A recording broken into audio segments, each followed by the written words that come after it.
Main character direction, start or stop. Well, the new name for that is main character growth. And it's said direction because it's talking about do they move towards stopping something or move towards starting something. That made a lot of sense. But direction was a little confusing since main character growth was mentioned nowhere particularly, and this really describes the kind of growth that's taking place. So we now have main character direction, start or stop. And it says, will the direction of the main character's growth be towards something starting or towards something stopping?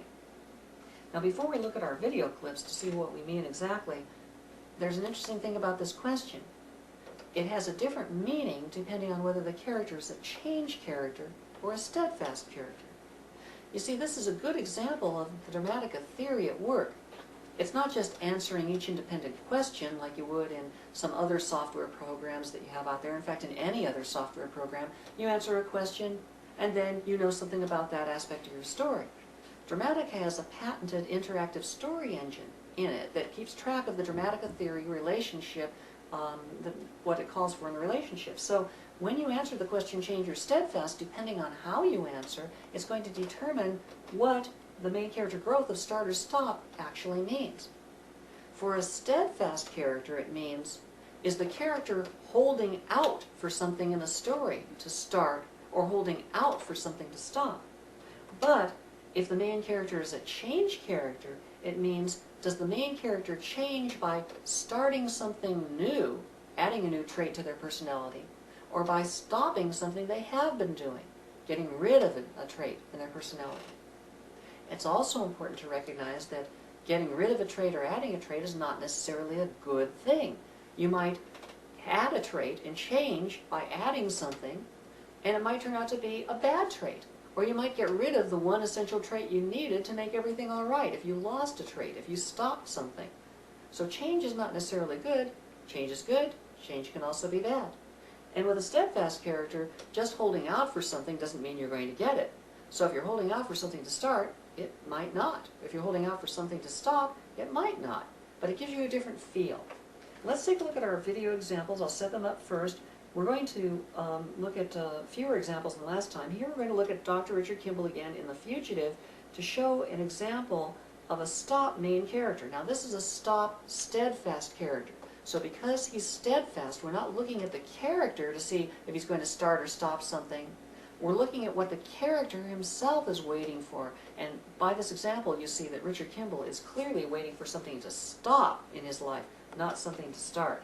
Let's take a look at that clip.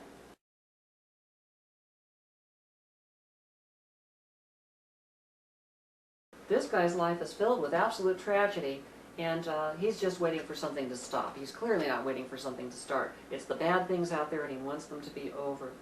Now we'll take a look now at a video clip of a start main character. Now this is a changing character, so we're going to look to the character to see what is started. And this is Scrooge in A Christmas Carol. Let's take a look at the clip, and then I'll describe a little bit why Charles Dickens chose start intuitively when he certainly used Dramatica, but why he intuitively chose this for his story. Now we're going to talk a little bit about that clip and why start was chosen by Charles Dickens. First of all, the situation in England at the time was that everybody knew that the workhouses existed, the sweat houses, the poor were very poorly treated, and they had no recourse often. Debtors' prisons existed, things were really bad. If Charles Dickens had decided to indict the business community in Britain and say, hey, you guys are doing things all wrong, stop, change your ways, okay? Well, it wouldn't have gotten very far. He's not going to take institutions that were built up over centuries and say, stop, stop what you're doing. However, he could say to them, what you're doing is great. You're great businessmen. You're very successful. You're very, very powerful at what you do. However, why don't you start something else? Why don't you add something? Why don't you add some generosity? Okay? So what he figured was he could make a lot more social change, in his case, have much more impact on the people if you would get them to start something rather than try to make them stop something. Now you'll notice the names of the two children in there that the Ghost of Christmas Present has. Ignorance and want. Ignorance is the lack of an education. Want is the lack of, in this case, food. So these two particular children represent needs that have to be fulfilled. They are not victims of something that Scrooge has done wrong. Instead, they are areas where if he started doing something right and got some generosity, then in that case, he would be able to help them. Throughout the story, the entire argument shows all the people who could be helped by Scrooge, not all the people that he had really gone out and wronged. Now you notice in the motion picture Scrooged with Bill Murray, they take a bit of a different tack. In Scrooged, they decided, let's make Scrooge somebody who's proactively evil. Well, that certainly changes the story's structure, doesn't it? Here's somebody now who's actually going out and intentionally hurting people rather than just withholding things that he might do that are good. When they make the argument in the story, though, they really show people whom he could help by taking extra action. They show the same kind of argument that's in the normal story, A Christmas Carol.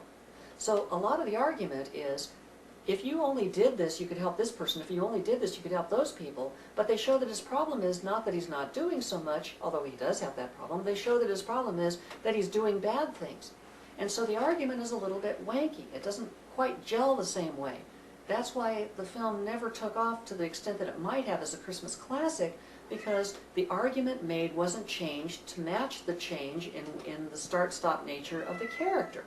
So be very careful if you're updating something or adapting something, and in your own story, even if it's from scratch, if you have a character who you want to show that they ought to start something or stop something, make sure your argument matches what you want them to do.